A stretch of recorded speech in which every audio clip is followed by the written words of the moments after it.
Ceci est un livre audio autogénéré par Google. Écrire l'Afrique. Collection dirigée par Denis Prienne. Romans, récits, témoignages littéraires et sociologiques, cette collection reflète les multiples aspects du quotidien des Africains. Dernière parution. Hélène Millet, roman bambéen 2012. Itouandinga, le roman des immigrés 2012. Paul Évariste Okaouri, prison à vie, 2012. Michel Assamoua, le défi. Couple mixte en Côte d'Ivoire, deuxième édition revue et corrigée, 2012. Angeline Solange Bonono, Marie-France Lorpailleuse, 2012. Jules C. Agboton, ma belle-sœur, et 4 autres nouvelles, 2012. Joseph Ngatchouwandji, Le vent du printemps, 2012. Faustin Keoualturmy, Dans le couloir du campus, 2012. Abdou Diagne, Les larmes d'une martyre, 2012. René Grauwet, Au service du Katanga. Mémoire, 2012. Antoine Manson Vigou, Journal d'un demandeur d'asile, 2012. Brigitte Kerrer, Poudre d'Afrique, 2012. Patrick Serge Boutsindi, Bal des sapeurs à Bakongo, 2011. Alice Toulesso, Une illusion généreuse, 2011. Kapachika Dikuyi, Le camouflet, 2011. André Hubert Onana MFEGE, Le cimetière des immigrants subsahariens, 2011. José MambwinikaIVUILAKIAKU, Le combat d'un Congolais en exil, 2011. Aboubacar Eros Sissoko, Mais qui a tué Sambala, 2011. Gilbert Gbessayka, La danse du changer au pays des pieds déformés, 2011. Lomart KEMPS, Confidence d'un mari désabusé, 2011. Nakrita LEPBIBOM, Tourbillon d'émotions, 2011. Eric DIBASFRANCK, Destin maudit, 2011. Zunga Bongolo, L'arbre aux mille feuilles, 2011. Otissier Kiri, Comme il était au commencement, 2011. Du même auteur. Critique littéraire. 1979 Comprendre la littérature africaine écrite, Paris Issy-les-Moulineaux. Saint-Paul Afrique, Col. Classiques africains 1979, 128 p. 1984 Littératures africaines, 1930 à 1982, Anthologie critique, Paris Silex Éditions, 1984, 674 p. 1985 Kourouma et le mythe. Une lecture de Les Soleils des Indépendances, Paris Ivry-sur-Seine, Silex Éditions, Col.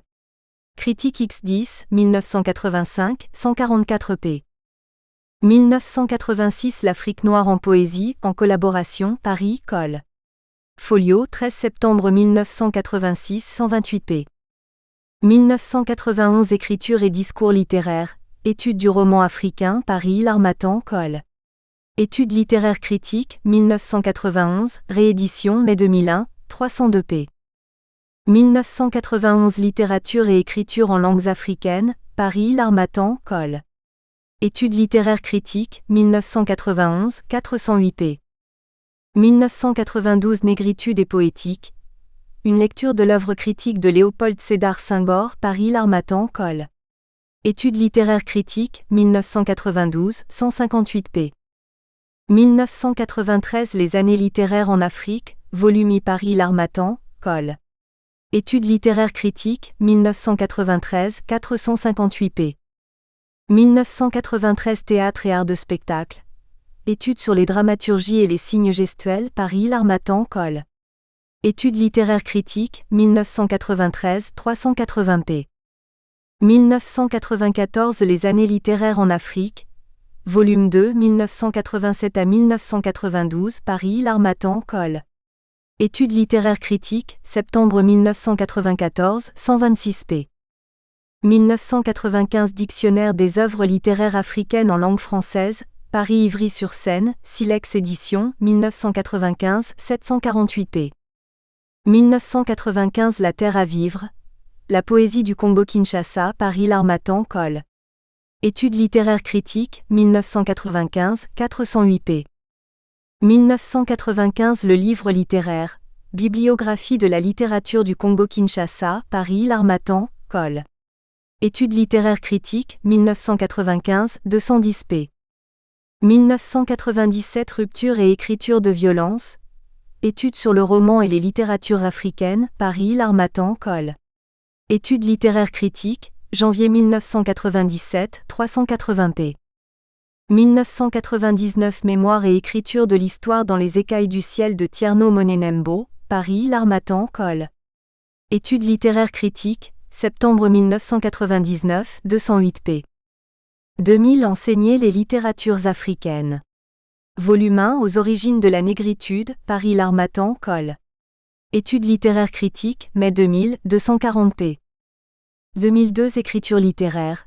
Dictionnaire critique des œuvres africaines en langue française, New Orleans Presse universitaire du Sud, University Press of the South, January 2002, volume 1 542 p. et volume 2 512 p.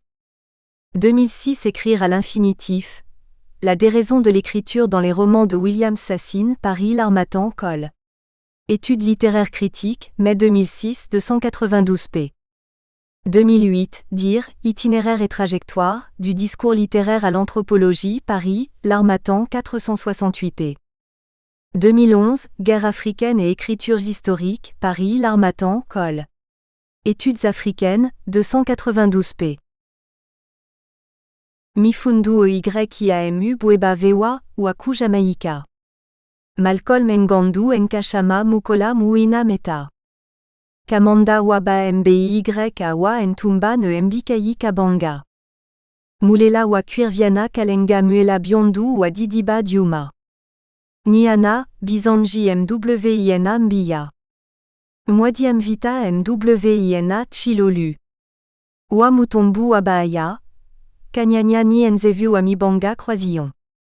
Wa Kwa Ntanda Kumyombu, Kwakembe Nkuvu Amudibwe. Mwina. Mukala Mwina Kalonji Croisillon. Mwina Mwa Mbu Yiwa, Bapangila Miela. Baipunga Muina. Ngani Watapangananayi Croisillon. Kwa Mbaala wa Diansa Kumulanga. Mbaala Kajiku wa Kumutumba. Mwa accent circonflexe Ntanda wa Kwa Mbala Kumyombo Croisillon. Baua Chitaala wa Kwa Mukendi Wakanda. Chitaala Kadiombu Mukwa Diombolai Croisillon. Manoanoa Diamba Diala. Diamu Kwanta wa Tombo Kanaadi Croisillon. Diamba wa Mapemba wa Mpuyi Ndekeelu. Mukalenga wa Kanyenga Amuyi. Badi Banyenga Muyi Buchiamu Croisillon. Udi Ngoyi Mwa accent circonflexe Na Wamuchiya, Wamukalenda. Badiombuela Nshima Kwanisha Mala. Mwina Ndala, Mwina Chimwanga Croisillon. Wamukendi Mbuji Muchibombu. Mwa accent circonflexe Nkwadi Wakumilonda. Kumukuna wa Chibombu Kubiina Mbaya, Croisillon. Ku Enesanga Kwakadima, Wamwela. Enesanga Udikwetu wa Kwakadima Chibombu Croisillon. Kwenu Kikumayi Miini Kamina. Kikumayi Atuta Divoila. Ku Enshinga Mful Awaku, Mutumba. Ku Mungumuya, Katutukiya. Ku Kabweta Ka Chilela Balenga, Croisillon. Kulela Enesanza, Kulela Kabanga. Kulela Mutuka, Kulela Ninsaka Mwabi Croisillon. Kazala Kansanzuluila Naku Kudimpunga wa Ilunga. Nyanani Muina Mulongu, Mukola Nanda wa Kubalenga. Muntendelela Biakana Mw Abana, Kujan Kabina Beleji Kaswabanga 2007. Préambule.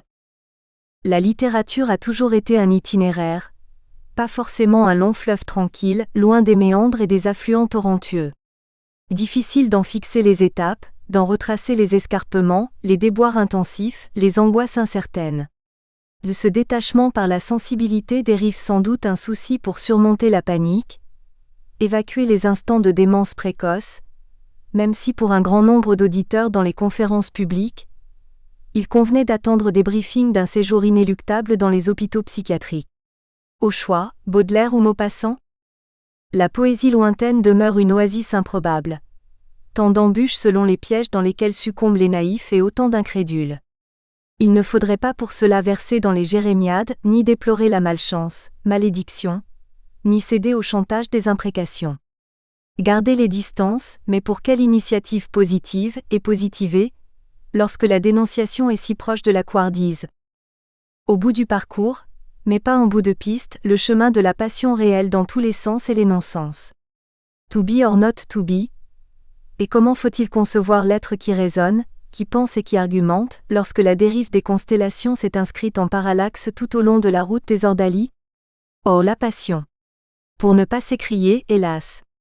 Une existence en miettes, et il ne resterait plus qu'à se pencher pour ramasser les tessons de ces calebasses fêlées. De la poussière, où la glu des souvenirs qui n'avaient jamais survécu aux saisons de lumière s'en colle aux phalanges comme la boue des vases, et les paroles se transforment en gazouillis indociles. Le gouffre profond? 1965, le prix Myumbe sollicitait des calligrammes tendres et lyriques, Elisabethville Lubumbashi. Ce cantique à la lune espiègle et volage avait été inspiré par la solitude. 2 semaines plus tard, ils avaient proclamé le vainqueur, un probable Mwilambwe. Mais lorsque le poème avait paru dans le magazine, serré les poings, les mâchoires, les tendons. À l'agence de la presse, ils ont marmonné cette réponse lancinante. Il est parti à Léopoldville, Kinshasa, pour recevoir son prix. Il l'avait escroqué, et il allait se pavaner dans la capitale avant d'engranger les louanges et les jubilations. La putain de lune avait été d'une supercherie fascinante. Une première arnaque de type opérationnel. 1967, la délivrance d'Ilunga au prix du Goethe-Institut présidé par la pontife de l'Ovanium Kinshasa. La marche à pied s'est effectuée entre Ngaba et le campus vers 3 heures de la nuit opaque, avant de traverser les bosquets hantés et les lisières des vipères. L'errance s'avérait un calvaire par contumace. Salongo, Livulu. Les monologues bourdonnaient dans les tympans, et les vibrations se mêlaient aux hurlements des vampires nocturnes.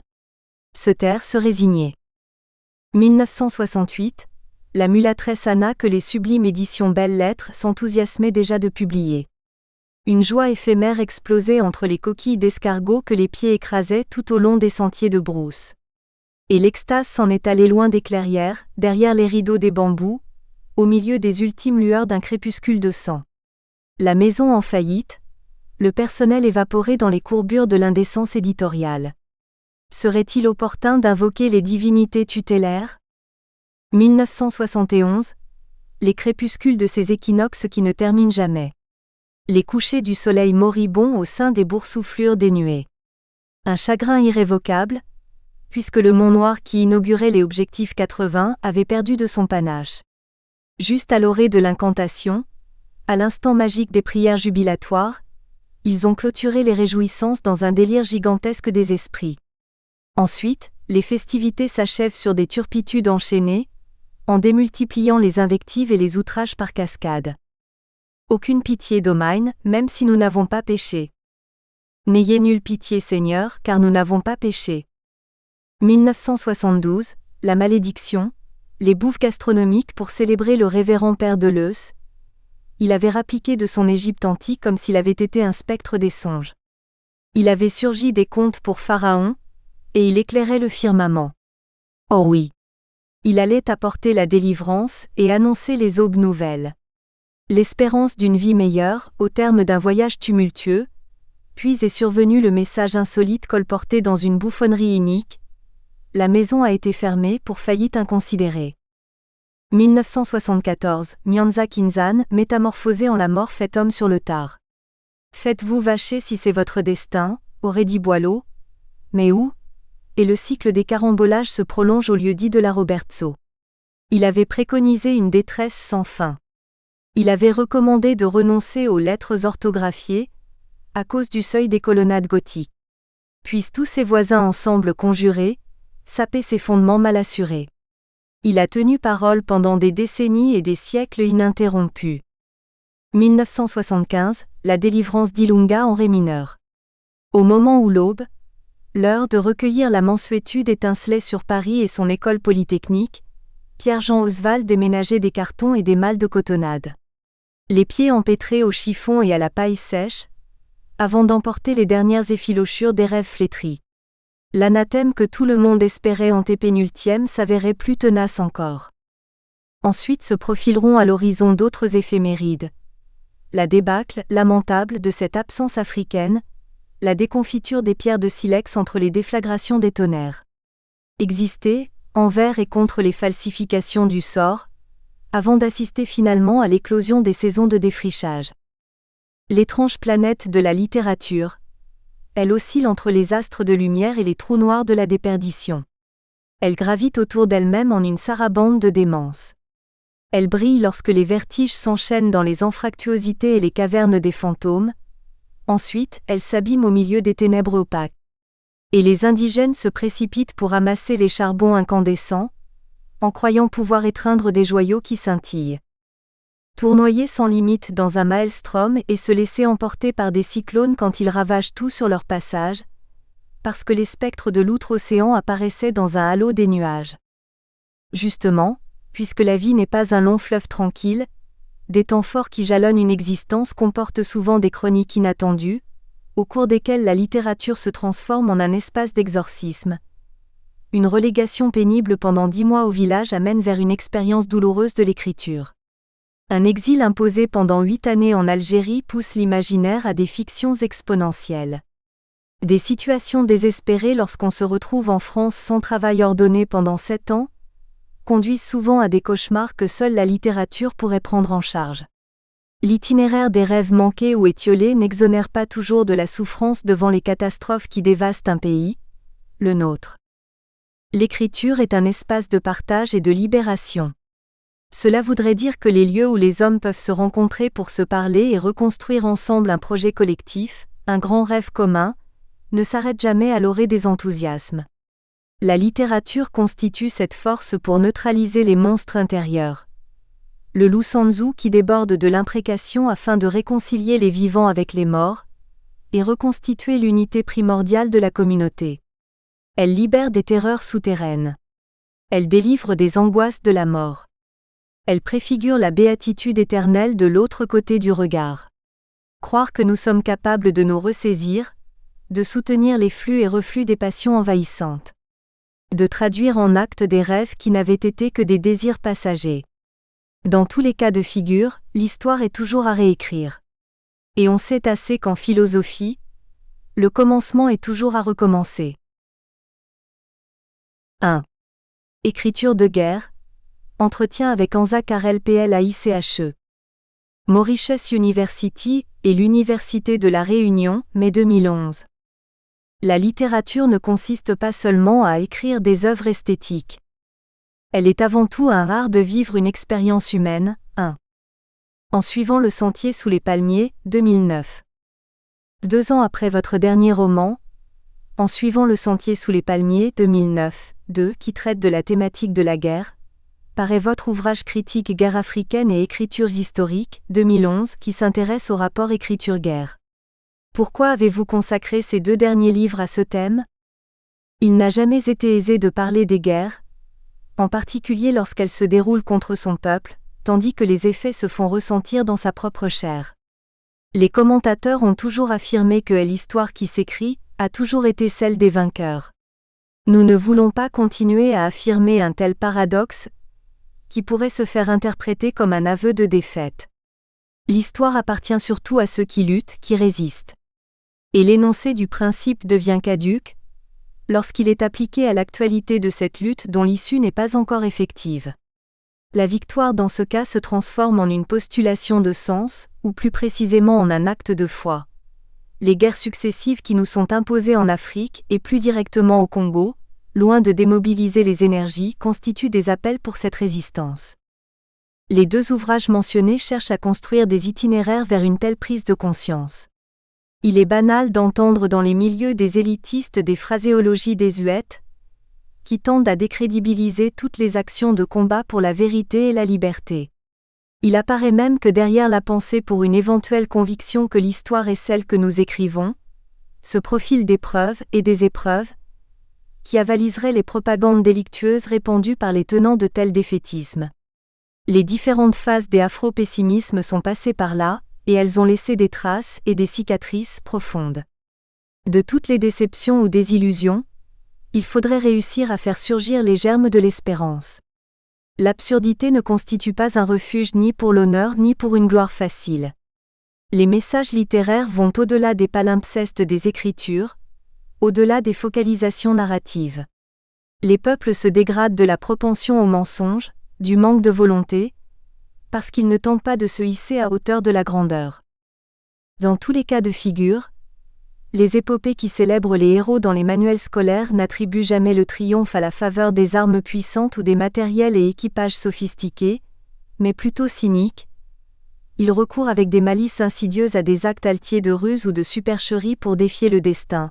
Le cheval de Troie dans l'Iliade par lequel les Grecs sont traités comme des menteurs invétérés, Timéo Danaos et Dona Ferentes, les trompettes de Jéricho. Dans la Bible, où la duperie est souvent érigée en modalité souveraine de prise de pouvoir, Ésaü et Jacob, Moïse, David. L'impertinence et l'audace ingénieuse d'Horace dans l'Énéide pendant le combat contre les Curias au stade, les stratagèmes incroyables pour détruire la grande armada du Portugal contre les British. La bouffonnerie de la colonisation découle elle-même d'une imposture sublimée et d'une félonie des usurpateurs. L'art de vaincre sans avoir raison. Au milieu des massacres et du grondement des canons, il faut non seulement garder la tête froide, mais raviver la flamme, rêver à l'impossible, déclarer les garanties et les parrainages des esprits des ancêtres, s'approprier des recommandations et des prophéties des divinités, se proclamer le peuple élu par le seul et vrai Dieu, écrire partout que le nom de ce Dieu-là nous attribue une victoire exclusive. Le discours dans l'Écriture n'opère pas la magie des miracles, il n'annonce pas les prodiges, il devient l'espace pour la vérité de la paix. La folie est un acte de puissance, car il accomplit la réalité sereine de la démiurgie. Les deux ouvrages tentent à démontrer que l'idée d'une victoire en temps de guerre suffit par elle seule pour réveiller les consciences. Pour expliquer que la fatalité ne doit pas s'ériger en une expérience de déconfiture, il convient de relever la nocivité de ces propagandes de débâcle, mais aussi il s'avère urgent de configurer les contextes des luttes engagées ainsi que les équivoques des antagonismes mis en jeu dans les sociétés actuelles. S'approprier l'histoire consiste à redéfinir ses complexités maladroites, à retracer les enjeux des mises en scène possibles, et à décréter que désormais, nous sommes les maîtres de notre destin et donc les écrivains exclusifs de notre histoire. Les récents événements de guerre qui ont traversé votre pays d'origine, la République démocratique du Congo 3, sont à lire dans votre roman. Des États-Unis, terre d'exil, où vous vivez depuis plusieurs années, comment avez-vous suivi les événements? Les échos nous arrivent par impulsion instantanée, comme si les massacres et les tueries qui s'enchaînent retentissaient dans la chair en coups de massue. Une impression étrange s'accapare de la physiologie, et les passions ainsi que les douleurs qui avaient été pressenties lors des péripéties vécues durant les turpitudes des années 1960 reviennent avec violence dans l'imaginaire. De se dire que d'autres enfants assistent aux ballets étranges des bourreaux et des tortionnaires devient une souffrance opaque qui interpelle. Comment n'avons-nous pas pu empêcher ce cycle infernal des méchancetés des mortels? Les fautes des barbares se vivent non plus en cauchemar, à travers un au-delà des duplicités et des imbécilités, mais devant les yeux écarquillés. Elles procurent la force de crier la rage, de serrer les poings, de construire des barrages pour arrêter ces horreurs. Des États-Unis, l'impression devient pesante, ce peuple américain aura réussi à dompter les monstres des ignominies et des bassesses des communautés humaines. Il est parti lui-même des espaces des opprobres et de l'intolérance religieuse, avec les persécutions des protestants dans cette Europe du siècle des monarques absolus et des lumières de la raison. Il s'est levé contre les fantasmes les plus sauvages. Il a surmonté et il a dompté les démons intérieurs. Racisme pervers, intransigeance des fanatismes étroits, exploitation éhontée des faibles, malgré les westerns des rudes cavaliers à la conquête de l'Ouest, abandon des idéaux, pauvreté excessive, peur et angoisse qui poussent à la lâcheté, les bruits et les fureurs. Il nous apprend tous les jours à se convaincre que l'homme est plus fort que le destin. Que l'esprit humain peut résoudre toutes les complexités de ce qui aurait pu apparaître comme des nécessités de la destinée. Il se construit chaque jour sur des bases sereines les acquis de l'histoire, avec la ferme détermination que l'intelligence de l'homme peut toujours triompher des ruses du hasard. In God we trust. parce que cette mission lui a été confiée de toute éternité. Ce qui pourrait sembler comme l'outrecuidance du capitaliste américain qui veut régner sur le monde, se lit ici comme un défi permanent. Une source toujours renouvelée d'énergie pour résister et pas seulement pour survivre. Le plus étonnant dans l'esprit américain pour la résistance ne vient pas des universitaires et surtout pas des politiciens avérés, mais de la culture de chaque jour, des gestes d'une banalité fascinante tels qu'ils sont posés par les jeunes, les artistes, les étudiants. Lors d'une cérémonie d'investiture à laquelle j'avais été convié dans un International Business Institute, Monterey en Californie, lorsque des étudiants obtenaient leur diplôme de fin d'études, graduation, la directrice exigeait que dans une vingtaine d'années, elle devait les voir accourir pour une fête grandiose, et qu'ils auront le devoir moral de lui apporter des témoignages probants selon lesquels dans leur domaine ils avaient été les meilleurs partout dans le monde. De telles paroles semblaient surprenantes, parce que la directrice elle-même d'origine asiatique affirmait avec force que l'Amérique ne supporterait pas que l'univers du business lui échappe parce que ses enfants avaient admis qu'ils pouvaient être défaits. La leçon de cette Amérique arrogante et navrante consiste à dire que tout peuple qui le veut peut se redresser et s'arroger le droit de diriger le monde. Il ne suffit pas de vitupérer, de tendre les mains, de supplier, de solliciter des privilèges. La victoire, il faut la mériter, la justifier par la dignité mais aussi et surtout par la force du rêve, et have a dream. Disciples de Jean-Jacques Rousseau, les pères fondateurs avaient été des romantiques de la pure espèce dans le puritanisme et l'utopie d'une société idéale et parfaite. Il faut rappeler que Jefferson, ambassadeur des États-Unis en France, ami de Robespierre, était l'un des initiateurs de la Révolution française de 1789. Leur premier geste dans la Déclaration de l'indépendance demeure la Charte des droits de l'homme. Cela, les enfants l'apprennent très tôt dans les écoles primaires et à travers les jeux, quels qu'ils soient, même les jouets des bébés, sous toutes les formes culturelles et esthétiques. La dictature indestructible et l'idéologie de la force, physique, morale, intellectuelle, spirituelle, religieuse. De vivre les horreurs du Congo dans une telle atmosphère de la puissance de l'imaginaire, contraint à changer les modes des discours qui seraient exigés par les situations des armes dévastatrices, en Afrique ou ailleurs. Le titre de votre roman est assez intrigant. Il revient à plusieurs reprises dans le texte, et semble être porteur d'une signification particulière. Comment avez-vous choisi ce titre et à quoi renvoie-t-il ? Le récit en suivant le sentier sous les palmiers se voulait une réplique littérale de l'antique Le Fils de la tribu. Les circonstances dans lesquelles ce deuxième texte avait été publié par les Nouvelles Éditions africaines, NEA de Dakar, avaient été pour le moins indélicates et malheureuses. L'un des premiers de mon écriture puérile, le manuscrit leur avait été transmis depuis 1972, à la période du maladroit La Malédiction. Les responsables n'en avaient jamais accusé réception, et ils n'avaient jamais annoncé qu'ils le mettraient en publication. De ma lointaine Annaba, Algérie, où je me trouvais comme enseignant à l'université, je l'avais effacé de la mémoire, lorsque je reçois en 1982 une lettre du directeur des NEA qui m'annonce que mon texte paraîtra dans une collection des 10 romans sélectionnés pour célébrer l'anniversaire de leur maison, Créativité 10-4. Avant de surmonter la colère devant une telle trahison dans la liberté d'écriture, il fallait résoudre l'équation d'une mauvaise retranscription de la pensée sur la guerre.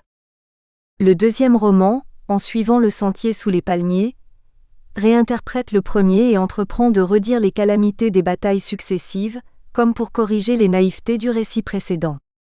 Sans oublier que la figure symbolique qui ramène Mwanza, Munanga, à la résurgence de la réalité consacre les endroits de la révélation. Il revoit les corps décapités de ses parents dans un buisson de palmiers.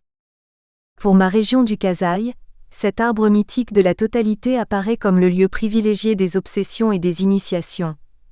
Il se retrouve partout et il répond à tous les besoins de l'existence de par sa morphologie, depuis les racines jusqu'au feuillage touffu et ses régimes de noix qui fournissent l'huile, la sève, le savon, le raffia, les paniers, les nattes.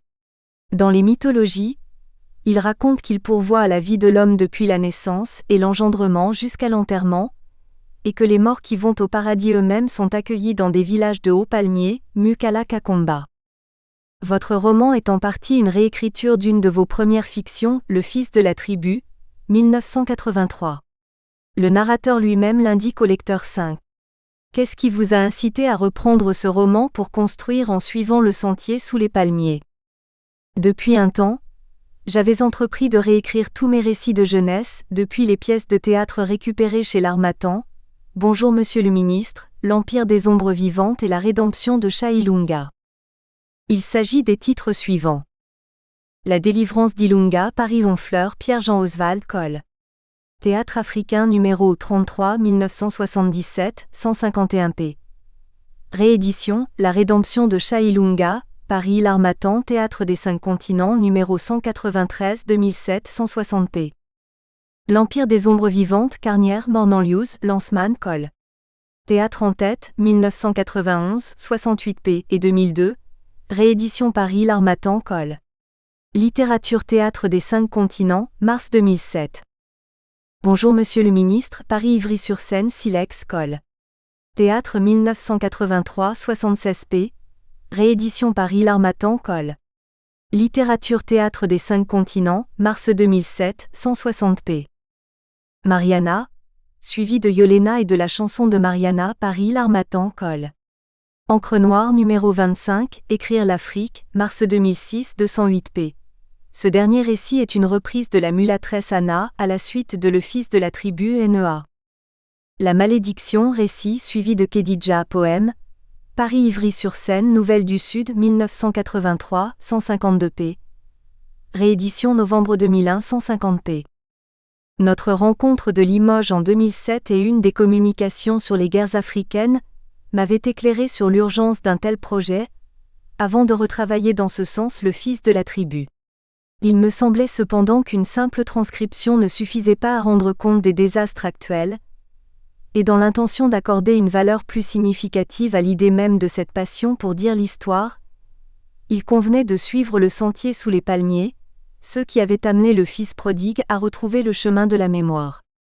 Et par conséquent, il convenait de s'imposer une tâche ardue, ne plus jamais revivre les catastrophes atroces des meurtres et des afflictions.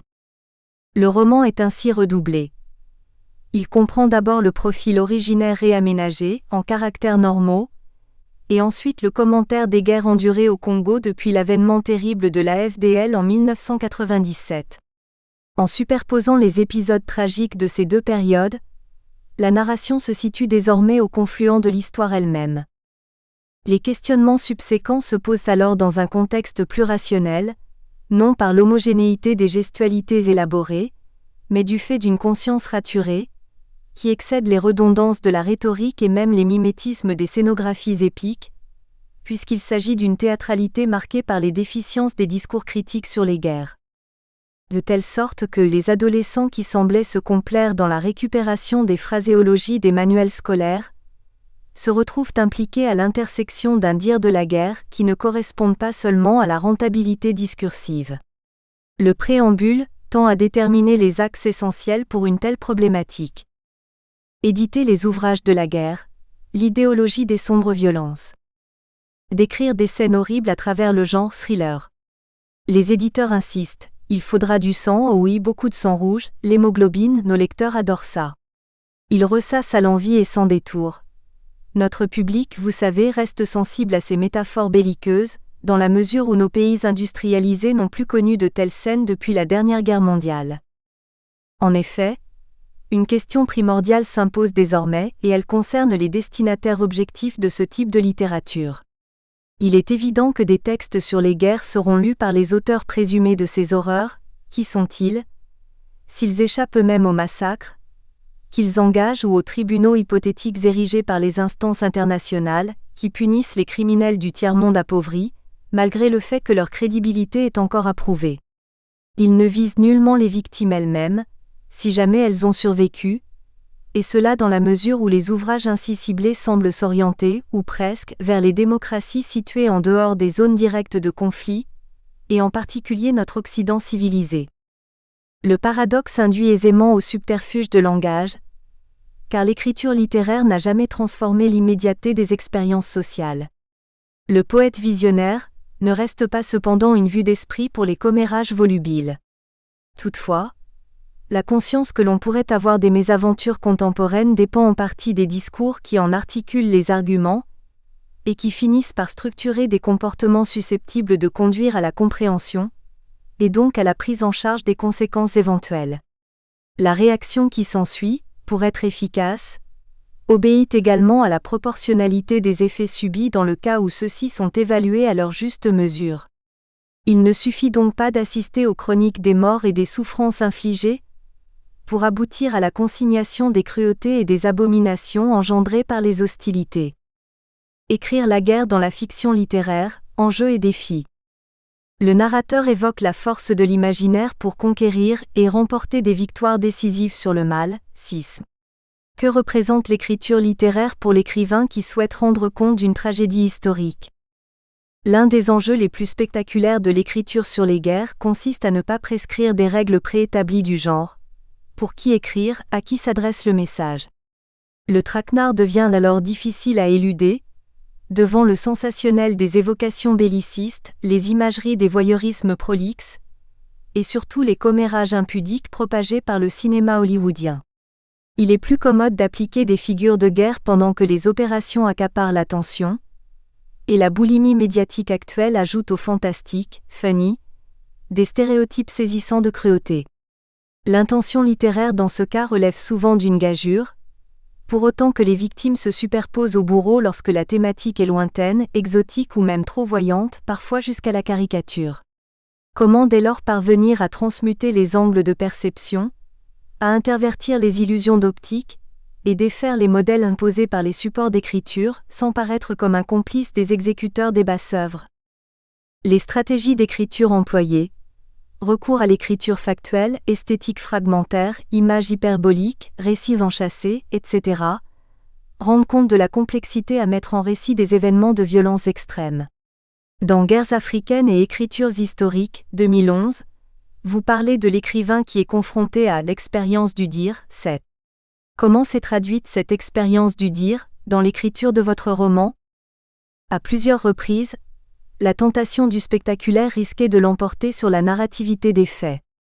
Cependant, à partir du moment où l'auteur s'aperçoit qu'il ne s'agissait que des stratégies d'écriture, il devient impératif de les substituer aux généralités des expressivités bancales telles qu'elles sont répandues par les discours extérieurs. La compréhension de ces contrastes est décidément un pas important dans la prise de conscience des enjeux impliqués dans ce parcours sémiotique, et donc une expérience du dire.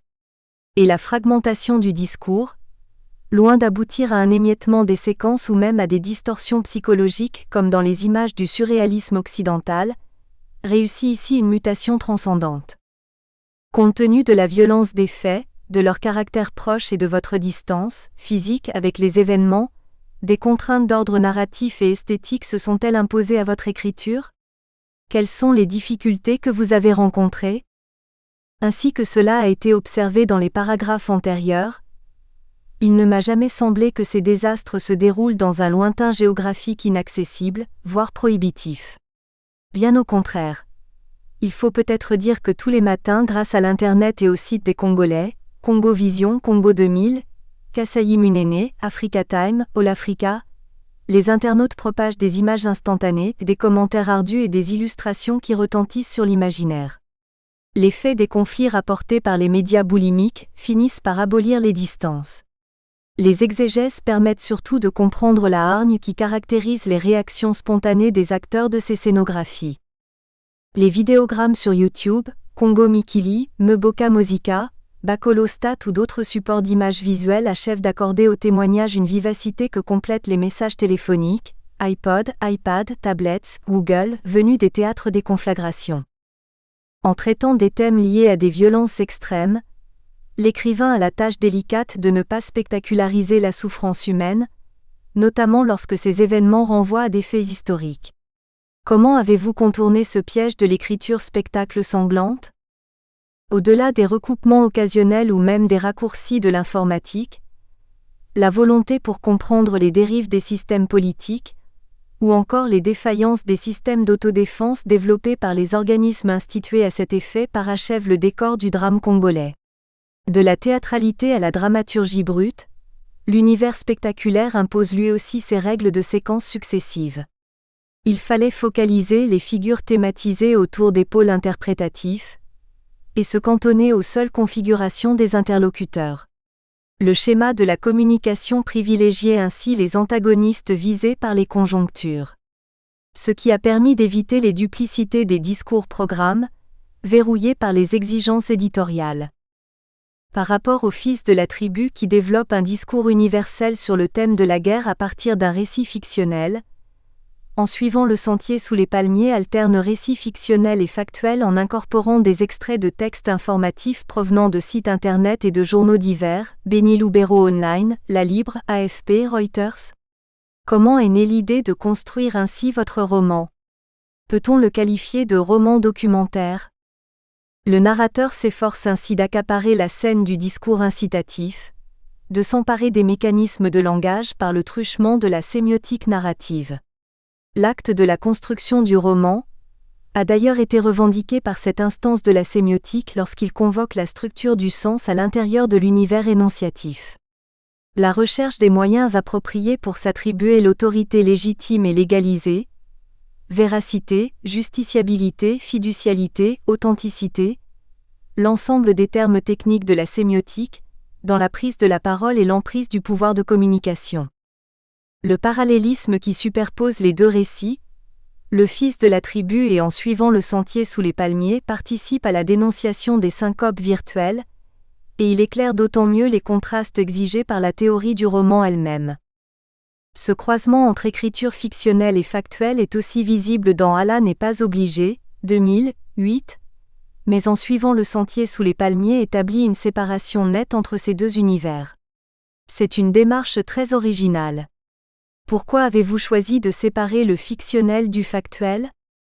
Pour mieux rendre compte du contexte fabulatif de la légende, mais également pour pousser le caractère herméneutique jusque dans ses derniers retranchements. Les images impressives se transforment aussi en palliatifs de l'énonciation. Comment le dire plus en toute simplicité ? L'invasion de l'univers fictionnel par un matériau informatif dense révèle un souci de rendre compte, de dénoncer et d'engendrer une réflexion critique. Mais, en même temps, elle semble traduire l'expression d'un doute à propos de la capacité de la fiction à prendre en charge une tragédie dont la mémoire est encore vive. Que pensez-vous de cette lecture ? Que pouvez-vous dire sur l'usage de la fiction pour transmettre la mémoire d'une tragédie récente ? Elle est exacte, et elle rend bien compte des aspects prospectifs de cette aventure romanesque. Ni vision prophétique, ni poésie de la souffrance, mais un dire de l'intense douleur des hommes devant la mort absurde. Dis-le, raconte-le. 9. Les notions de transmission et de témoignage sont centrales dans votre écriture. À une époque où les sociétés occidentales parlent désormais des « abus de la mémoire », Todorov, quelle place occupe la mémoire des récentes guerres dans la société congolaise et au sein de sa littérature ? Pouvoir affirmer surtout que l'Occident envahissant ne doit en aucun cas constituer une référence exclusive. L'écriture se corrige ainsi en un fait de résistance, un témoignage à la jonction des univers en rupture. Les dernières échéances électorales ont prouvé, si besoin en était, que les guerres ont reconstruit une cohérence des discours congolais vers une seule et unique perspective, la libération du pays. Les enjeux des tractations politiques sont désormais visibles ou partout dénonciables, et les exploits burlesques des commanditaires se traduisent en termes de gesticulation pathétique. Dépasser les hasards de l'étonnement, s'affranchir des peurs inutiles et prendre son destin en main, ne sont plus des étapes éphémères dans les périphrases poétiques, mais des injonctions précises pour une action immédiate dans l'art de vivre. L'intention de témoigner aboutit lorsque le témoin ou l'écrivain a un public qui accueille son message. À qui s'adresse en suivant le sentier sous les palmiers ? Pour qui écrivez-vous ? À ceux qui chercheraient à reconnaître le visage de la mort, afin de triompher des peurs et des angoisses qui les harcèlent. À ceux qui croient à l'immortalité de l'homme, qui ne pensent pas que le passage sur la terre s'achève sur un rictus ou un hiatus, mais sur la gloire et la splendeur de la foi. À ceux qui se projettent dans l'amour comme acte essentiel de victoire et d'éternité. À ceux qui pensent que la parole indique les interdépendances entre le vivant et le spirituel, la mystique et la réalité, l'illumination et l'extase. Mwadi et Munanga, les personnages principaux du roman, ont appris à enseigner les écritures et à travailler la parole en une syntaxe de libération 10. Que représente l'écriture pour vous ? l'appel de la passion et de l'amour qu'il faudrait toujours poursuivre, afin de triompher des illusions de l'existence. Écriture de guerre dans le milieu littéraire africain. Après le succès des fictions de Festafrika sur le génocide au Rwanda, et des romans d'Amadou Kourouma et d'Emmanuel Dongala sur les guerres civiles, de nombreuses fictions traitant du thème de la guerre en Afrique subsaharienne ont vu le jour. Quel constat faites-vous de cette mobilisation massive qui concerne plusieurs écrivains dont les pays n'ont pas été touchés par des violences guerrières ? Une distinction obligatoire devrait s'élaborer entre les deux types d'écriture. L'occasion m'a souvent été offerte de dénoncer la supercherie de Festafrika, ou plus précisément celle de son organisateur qui avait profité de la circonstance pour des avantages politiciens. L'opération Rwanda avait été initiée par les auteurs présents à Lille en 1995, lorsqu'ils avaient été interpellés par une journaliste, Elise Mpako, venue s'enquérir de leur réaction après la pendaison de Ken Saro-Wiwa, écrivain du Nigeria. Un débat virulent s'en était suivi sur l'attitude à prendre devant les dérèglements engendrés par les propagandes vicieuses de ceux qui deviendront des génocidaires. À cette période, il était de rigueur de nier la perversité des tueries qui se perpétraient alors au Rwanda, avec la complicité des pays occidentaux et la communauté internationale. Le premier projet auquel j'avais assisté s'était confié pour mission d'utiliser l'écriture littéraire pour prévenir d'autres massacres, et surtout, pour secourir les survivants traumatisés par toutes ces horreurs. Les enfants orphelins, les femmes violentées à cause des perturbations psychologiques qui ne manquaient pas de se manifester. Le mandat culturel devait déboucher sur des actes thérapeutiques concrets, et il nous apparaissait que la crédibilité des autorités rwandaises de cette époque constituait une garantie suffisante pour une telle intervention. Moi-même je bénéficiais d'un contrat d'engagement pour des enseignements à l'université de Butare, grâce aux insistances des amis comme Joseph Sanjimana, ministre de l'Enseignement supérieur, et Théogène Karabeyinga de la Radio France Internationale. Il s'est avéré par la suite que ce même pouvoir rwandais à majorité Tutsi et présidé par un président sanguinaire avait été l'instigateur des massacres, et que la présence des écrivains africains risquait de cautionner une supercherie réelle de trop grande envergure. La mystification tournait à la mascarade avec l'exclusion des principaux acteurs rwandais de l'envergure de Sanjimana, ainsi que d'autres écrivains de l'intérieur. 11. Du reste, le fait des opérations militaires de Kagame sur le territoire congolais avait fini par m'exclure du contingent, parce que je n'aurais jamais cautionné un tel mensonge historique. Ils se sont servis du génocide, pour des velléités stratégiques des tenants du pouvoir, ainsi que cela s'est confirmé avec la présence des agents du Sérail au Rwanda 12. Certains ont fini par se révolter. Boubacar Boris Diop en colère contre les instances politiques françaises, ou d'autres qui n'abordent que par des allusions et des paraphrases la thématique du génocide. En ce qui concerne les autres écrivains, en contraste avec les apparences, ils ont été très marqués par les génocides de leur propre pays. Dongala décrit dans Johnny Chien Méchant, non pas des scénarios imaginaires empruntés des pays anonymes, mais bien les drames terribles qui ont secoué le Congo-Brazzaville pendant de nombreuses années. Les magazines à gros tirage n'ont pas observé que ces guerres atroces avaient coûté au Congo-Brazzaville des pertes en vies humaines estimées à plus d'un tiers de sa population pendant une période plus ou moins longue de 3 années. Des bombardements massifs, des tueries dans les écoles et les marchés, des massacres organisés et programmés par le pouvoir militaire, et les séquelles se ressentent encore à tous les niveaux de la vie sociale, le Nord contre le Sud, le Bas-Congo contre tous les autres. Quant à Kourouma, il avait pressenti avec une immense tristesse la tragédie qui allait secouer la Côte d'Ivoire.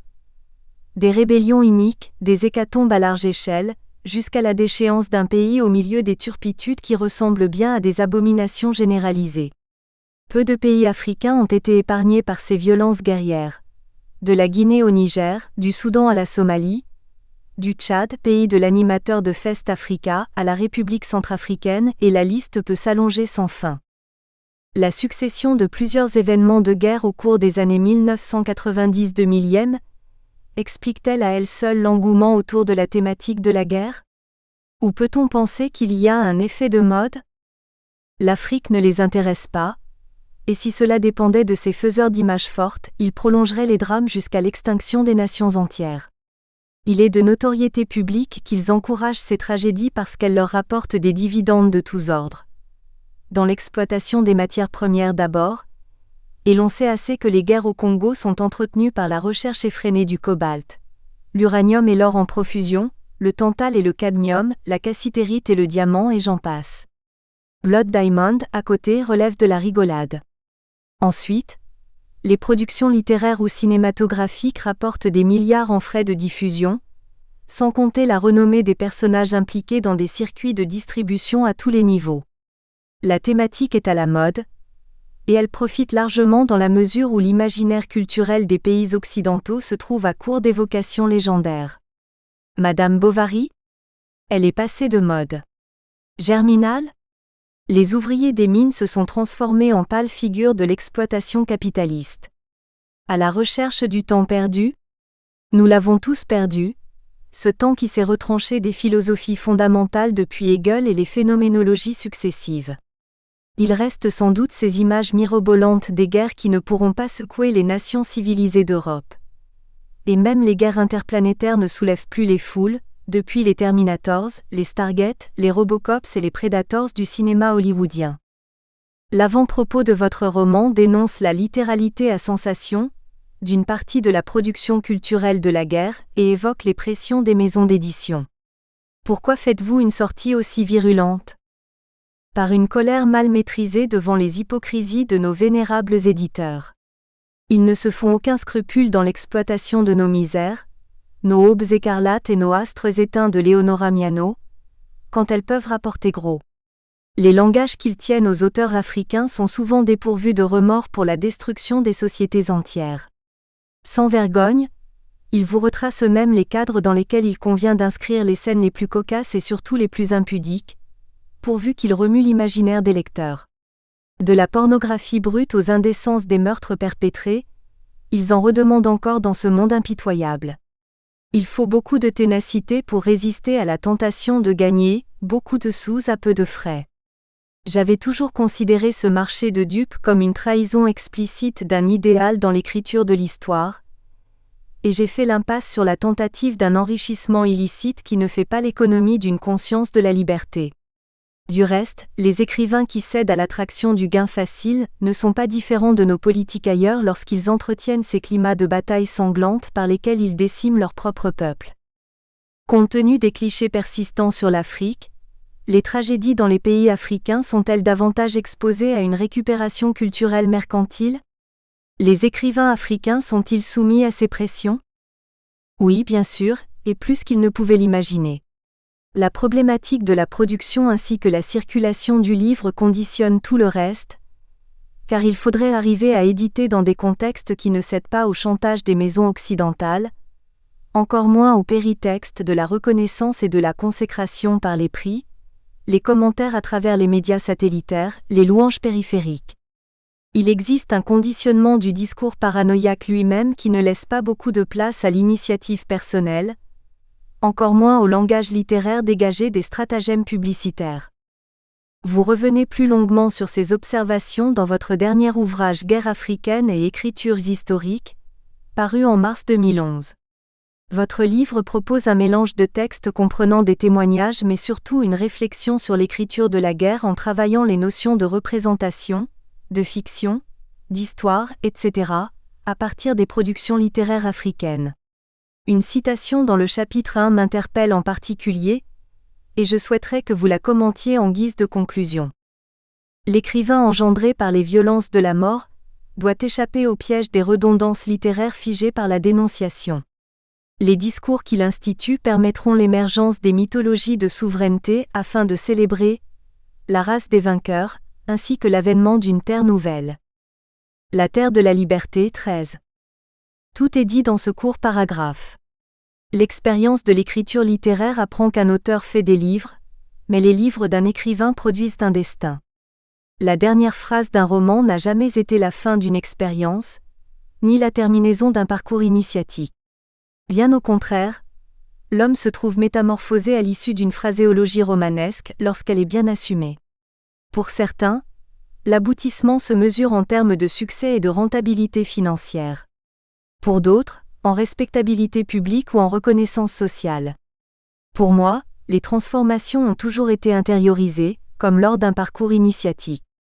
Notre professeur de philosophie à Strasbourg, Jean-Luc Nancy, n'arrêtait pas de répéter. À l'époque des Grecs Platon et Aristote, la philosophie était un art qui conduit aux dieux. À l'époque du rationalisme allemand Kant ou Leibniz, elle mène à l'homme de la pensée et des mathématiques, Mathesis universalis. À l'étape contemporaine du siècle des technologies envahissantes, elle sert pour fabriquer les machines à laver et les iPods de triste réputation. Transposer philosophie par littérature, et l'équation par la théorie s'exécute sur un échafaudage identique. L'image est saisissante, car elle détermine les axes de l'acte littéraire. Sans vouloir céder au piège du mercantile ou les arcanes de la chosification, il est opportun de ressaisir l'écriture à son surgissement comme acte, justement, un dire et un faire. Maîtriser ses mécanismes et ses techniques par lesquelles elle soulève l'imaginaire et reproduit des symboles. L'homme est né de ces stratégies pour assujettir le rêve et discipliner le discours, pour contrôler les lois et les législations, et ordonner l'univers, pour posséder la loi et disposer enfin de la liberté. Christophe Boltanski, reporté au Nouvel Observateur, a enquêté sur le parcours de la cassitérite, principal composant de l'étain, l'un des minerais les plus disputés pour les téléphones portables, les MP3, les scanners, les imprimantes, les ordinateurs. La cassitérite est à la fois le nerf et l'enjeu de la guerre dans la région des Grands Lacs. Dans Minerai de sang, les esclaves du monde moderne, 344 p. Paris Grasset, 20-0104, dans Le Potentiel, 13-3-2012. La cassitérite est le minerai clé dans la poursuite de la guerre dans la région des Grands Lacs, dites-vous. Pourquoi ? La guerre n'est évidemment pas un hasard. Elle est motivée par l'exploitation des ressources du sous-sol congolais. Depuis le XIXe siècle, le Congo et ses immenses ressources suscitent toutes les convoitises. Il a toujours été considéré comme une terre de richesse à piller. Oui, la cassitérite, métal préféré de l'industrie de pointe, est à la fois le nerf et l'enjeu de cette guerre. Aujourd'hui, ce principal composant de l'étain en est le carburant. Et l'étain, facile à manipuler et à souder, excellent conducteur, est devenu un métal indispensable dans la composition d'innombrables objets électroniques dont les circuits imprimés rendent notre quotidien si confortable. PC, MP3, cellulaire, avion, voiture, PlayStation, computers, hi-fi, radio, télévision, décodeur, scanner, imprimante, tout ce qui comporte d'électronique, toute notre modernité en contient une trace. On nous avait annoncé l'entrée dans l'ère du virtuel. L'industrie minière était devenue synonyme de charbon, de saleté du XIXe siècle. Or, nous sommes plus que jamais dépendants de ces matières premières. Vous avez suivi la livraison de cargaison de cassitérite. Avez-vous réussi à connaître la destination de cette cargaison ? Patiemment, j'ai remonté la filière. Le minerai est d'abord convoyé à vélo ou à dos d'homme, par sac de 50 ou 60 kg, jusqu'à une petite localité, Valikal, où il est acheminé à Goma, capitale du Nord Kivu, par avion. Concassé et pulvérisé, le minerai file ensuite au Rwanda. De Kigali, il part en camion vers Dar es Salaam. Puis, il est exporté en Malaisie dans la fonderie de Butterworth, qui raffine 1/8 de la production mondiale, transforme la poudre d'étain en lingots argentés, étincelants, purs à plus de 99%. Ses plus gros clients, les fabricants de filles de soudure parmi lesquels le groupe allemand Henkel, célèbre géant lessivier. Dans quelles conditions travaillent les creuseurs dans les mines ? Ils travaillent dans des conditions très difficiles. Sous une chaleur hallucinante, ils doivent arpenter des tunnels toujours plus longs, les sacs de 50 kg portés sur les épaules. Les risques qu'ils prennent pour gagner quelques francs congolais sont insensés. Parfois, ils ne gagnent rien quand leur exploitation est pillée par les hommes en armes ou qu'ils doivent trimmer gratuitement sur les nouveaux filons, pas encore rentables. Les creuseurs sont presque tous endettés. C'est vraiment une forme d'esclavage. 2. Entretien dans théâtre et scène de spectacle. Avec Bernard Magnier, Paris-Annaba, 1989 à 1991, 14. Si vous deviez vous présenter au lecteur, quels éléments biographiques accepteriez-vous de nous livrer ? Mbuji-Mayi, Kinshasa, Strasbourg, Lubumbashi, Paris, Annaba en Algérie. Nous espérons que vous avez apprécié cet aperçu. Pour continuer à écouter ce livre audio sur Google Play Livres, utilisez le lien dans la description de la vidéo.